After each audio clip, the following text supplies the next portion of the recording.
the Northeast and New York musically, I think the notion that UK fighters need to catch up is becoming outdated because what they're doing is they're bridging that gap. I mentioned on the show the other day, Ebony Bridges was in Philly Yep, working in on the the Philly gym. trail. Yep. So it's not so. Hold up. Are we tripping? Do we forget that Roy Jones basically adopted Chris Eubank Jr.? He even gave him a chin strap? Yeah.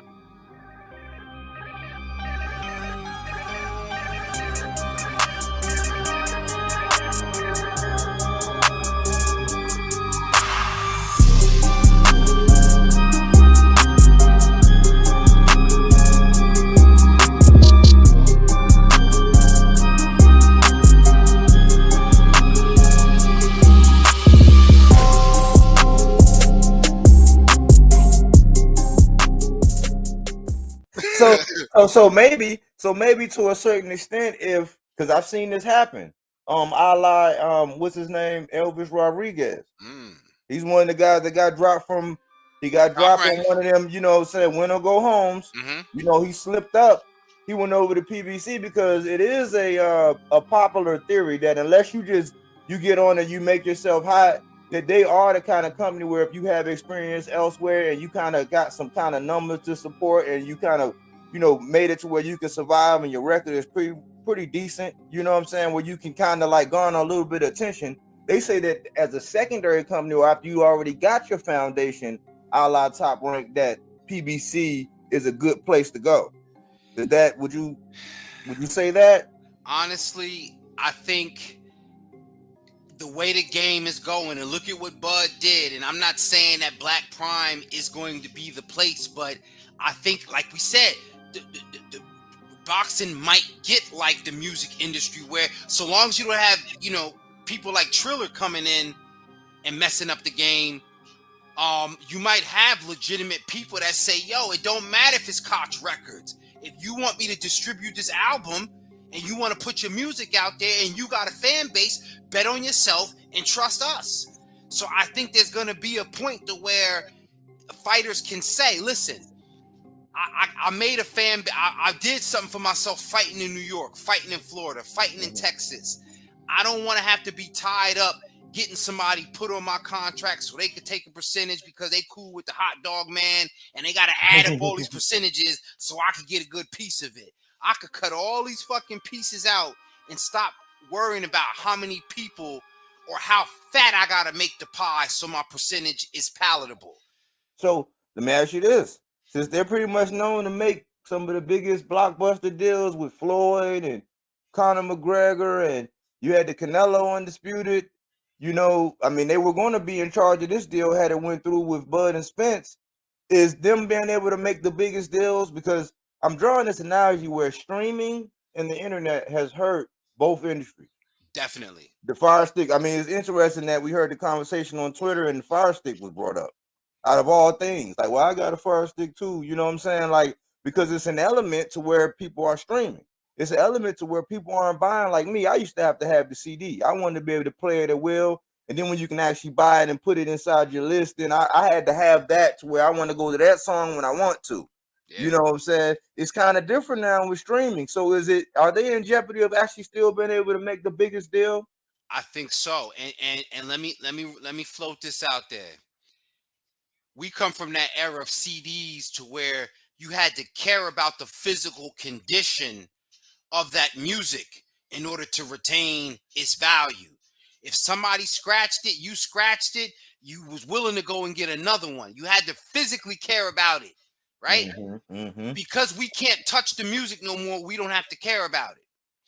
Let me take it to boxing.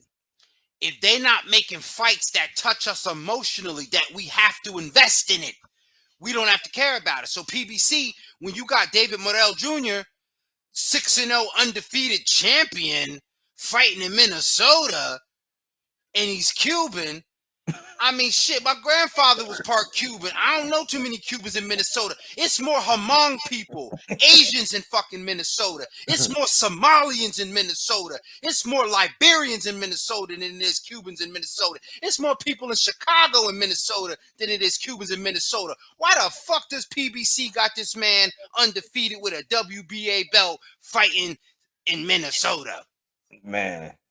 And that's crazy too, because Minnesota, man, it's so windy out there. The wind will go through. It feel like you don't got nothing on. You could be, you could have a full shebang bang going, man. That wind, that hawk gonna go straight through you. So it is crazy that he Cuban. And he Cuban. He don't want to be in Minnesota. He'd rather be in Florida.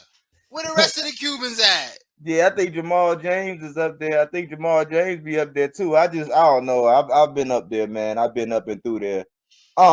Let's I don't know if you want to touch on this. I know it was some things about PBC. I know that was one of them. You know what I'm saying? But I don't know if you had anything else on PBC. But I kind of want you to touch on some things over the pond as it relates to the music and how, because I think that market is actually growing. I know Eddie is doing a wonderful job with the women. I give him a lot of slack for the men, because I think that what he do is he signed marquee talent from United States, and he'll actually build the people on his undercard, the people from over there up on the undercard. And when he go back across the pond and he put on those big shows, that's when he pretty much rake all the money in.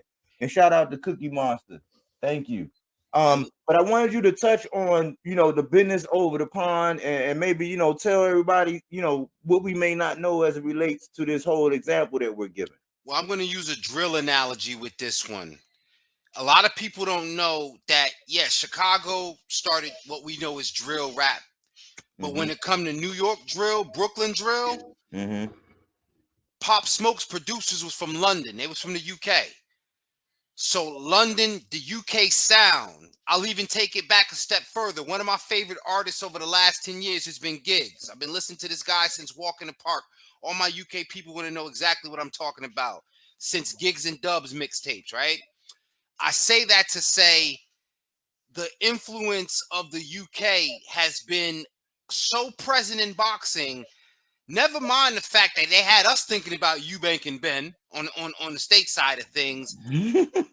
but there are several undertones in which they've been operating. And so Eddie Hearn took a similar model to what Al Heyman was using, but he's just spreading it around more. And instead of making fighters making themselves hot, he's okay with willing to do write-offs. He like Master P. He don't mind releasing an album every month and don't care what happened to it. He don't mind doing a handshake deal and going 50-50 on the publishing, because ultimately it's 50-50. What you make, I make. So your incentive is to make as much so we can make it together. So we can release an album a month. I don't care if it's Skullduggery album. I don't care if it's Mr. Serve on album. If it's motherfucking Mac album. If it's Mia X album. I'm going to release an album every month. Right? Eddie Hearn and Matchroom. Remember, they was doing Fight Camp every week. Then they was doing every month. They do the shows, and I clown them, but they do the shows out in Italy, right? They don't mind investing in somebody, like you said, to make them hot. I think, what's my girl? Ramla Ali. Her first 5 to 6 fights was in the U.S. before she from London. Her first 5 to 6 fights. Same thing with Sky Nicholson. First 5 to 6 fights, they were fighting on the undercards of DAZN, DeLaHoya and Virgil Ortiz joints. You know what I'm saying? So their model is more like a streaming platform than it is a traditional label, because their thing is the back end. We want the marketing to get people to come and see you in these venues. We don't care about, the streaming. That's why they don't care about the numbers. We want the venue. They want the venue. They want events. So that's how Live Nation is. Rock Nation, by the way, which is a subsidiary of Live Nation. DAZN operates off of the event model, not the views and pay-per-view and necessarily the content. They operate off of the event model. Now, the back end, their business end, is selling the rights, because that's what the whole DAZN platform is based on. They selling the rights to soccer, selling the rights to cricket. So of course they would love to sell the rights to boxing, but as far as even still looking at it business-wise, we'll take a loss as we build the boxing platform because we're making a shitload of money off of rights that people wasn't getting. Who the fuck had the rights to cricket anyway? Who the Right. fuck had the rights to snooker? Right. So that excess money that they had that they're willing to invest and make, especially the women's game, that much better with boxing. So I love what Eddie Hearn's doing. Yeah, yeah. What I was thinking about, man, I'm having a brain fart with Eddie and them oh, I wanted to ask this because I got, I do body work, right? Sure. Now, I noticed how you said what the origin of the drill music, right? But it's a notion that the talent over there isn't as good as the talent over there, because they always suggest that some of those people over there, need to come and train with some trainers over here, and they would be totally different fighters, right? So I always question, like, because you brought up Ramla Ali, and I actually saw her. I actually like her. She's nice. She has so much potential. She's getting sharper. I've been watching her. You know what I'm saying? You might hear about her soon. But when speak to that, because you talked about the talent, right? And I've seen some films. We ain't gonna venture off into the film because that's me all day. You know what I'm saying? That's me all day. But is there any truth to that? Because I'm thinking, man, fighting. Go ahead. You know what it is? It's like when we try to clown our country cousins. It's not that they slower. It's just that if it didn't get to them yet. Now the internet age is different, but back in that, the time I'm talking, it's like it didn't get to them yet.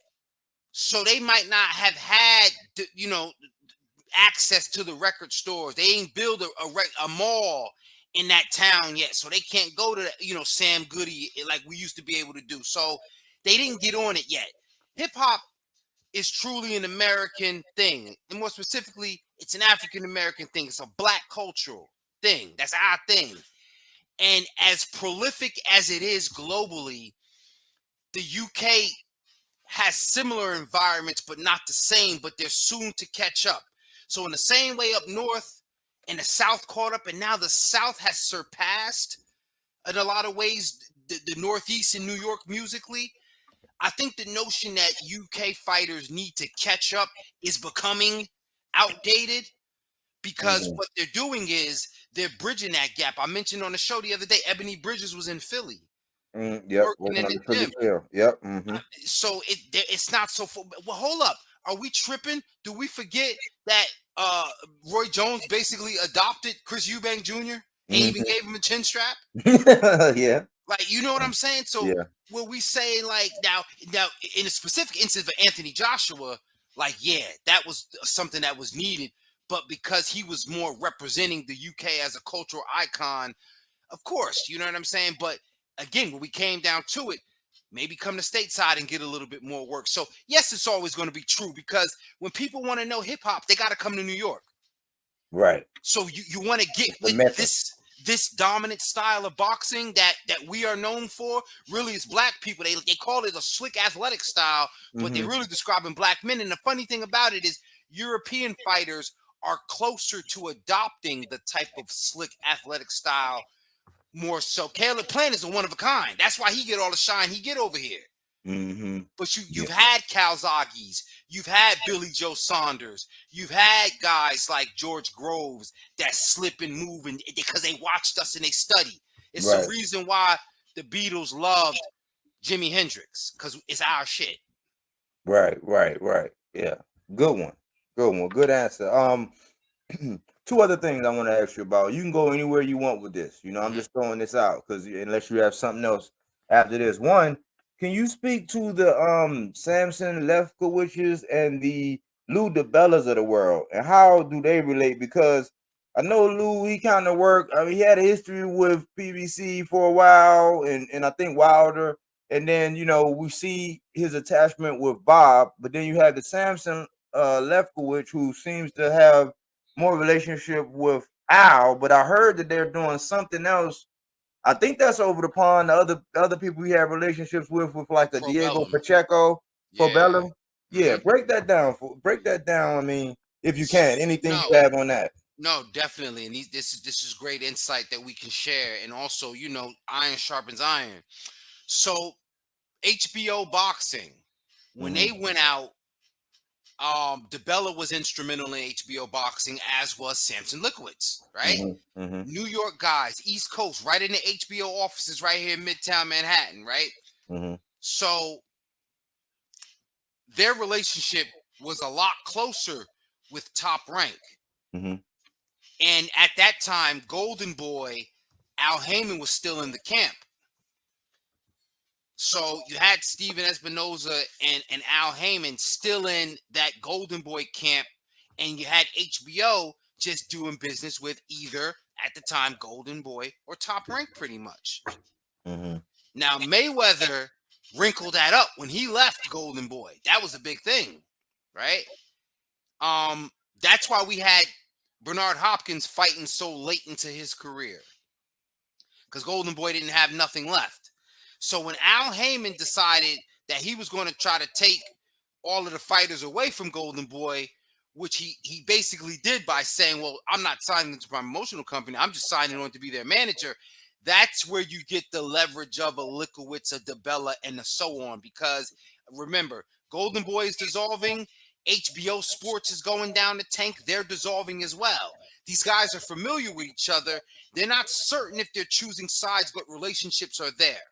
Lickowitz, Heyman, and Espinoza, more along the same continuum, like doing business with each other.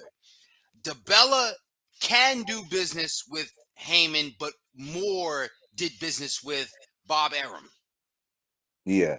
That money got to be right. It just got to be a no-brainer, and it just got to all just be like, if we don't do this, we're dumb. Like, for that kind of like to happen a little bit, right? And I think with DeBella, he tried to open up and see some of the newer business models, but he just felt comfortable operating the old school way. So he sees the way that Bob does things, like numbers, money, and it's transparent, because you know that if I have the leverage, then I got the leverage. Right. It's not trying to, fake empowerment or give you the perception that you're empowered. Because remember, if somebody says, yo, you a fighter, you control your own destiny, you got your own promotional company, and you negotiate it, and you get 70%, but 70% of 5 million, is probably not as beneficial as somebody just telling you, like, yo, this is what you're getting, and you know where you stand. And if you got a promotional company, the promotional company gets a percentage now. So you get your flat fee plus a percentage. Not the whole thing is a percentage. It's too new for some people to gather. And so you have some guys that are operating by that. You got the Likowitzes and somebody, DeBellas is more old school. I'd rather do strict numbers, guarantees like that. And then you have some of the guys like the TGB promotions. It's like, yeah, you know what? You're independent. You your own person. And it sound good because you're getting 80% of whatever it is. But if they tell you it's 80% of 10 million, but it's really 80% of 20 million, how does that sit with you? Yeah, that's not good. And I think we get that a lot on the back end as people get more educated about the business, and people start talking, and you got people leaking information, and it's always accessible. So I think we're starting to see more of that, where in hindsight people are like, wow, I got robbed. But you mentioned Golden Boy.